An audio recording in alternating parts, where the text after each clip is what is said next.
14 জন মারা গেছে, পরিবারকে কিছু বলবেন কিনা? পরিবারকে সান্ত্বনা দেওয়ার মতো আমাদের বলার কিছু নেই, শুধু এইটুকু বলতে পারি আল্লাহ তাদেরকে ক্ষমতা দিক যাতে তারা এই শক্তিতে পরিণত করতে পারে, তারা এই শক্তি সামলাতে পারে এবং তাদের বিদেয়ী তাদের যারা মারা গেছেন তাদের বিদেয়ী আত্মার প্রতি আমি শ্রদ্ধা জানাই, তাদের রুহের মাগফিরাত কামনা করি। আল্লাহ তাআলা তাদেরকে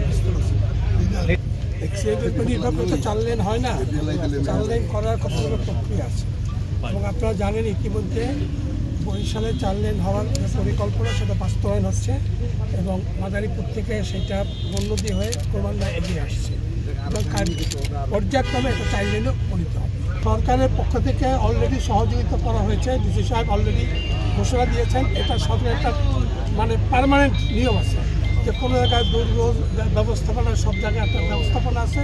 কোথাও আগুন লাগলে, কোনো ঘর পড়ে গেলে বা কোনো ধরনের অ্যাক্সিডেন্টে মারা গেলে সবসময় এটা সরকারের পক্ষ থেকে এবং এটা অলরেডি দেওয়া হচ্ছে, প্রতিনিয়ত করা হচ্ছে। দৃষ্টি আকর্ষণ প্রতিনিয়ত এটা নিয়ে কথা বলা হচ্ছে, এটা আরও বলা হবে ইনশাল্লাহ, আমি বলবো। এবং আমি চাই এরা এই কোর্টেই তো মামলা হবে, জালাবাড়ি কোর্টে মামলা হবে না, ঠিকভাবে শাস্তি হয় সে ব্যবস্থা করা হবে। আপনার ঠিক কথা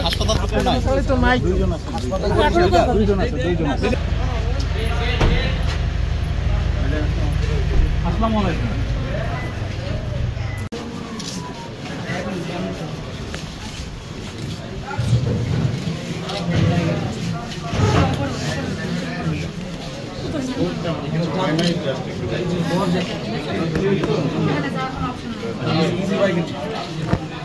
Bye.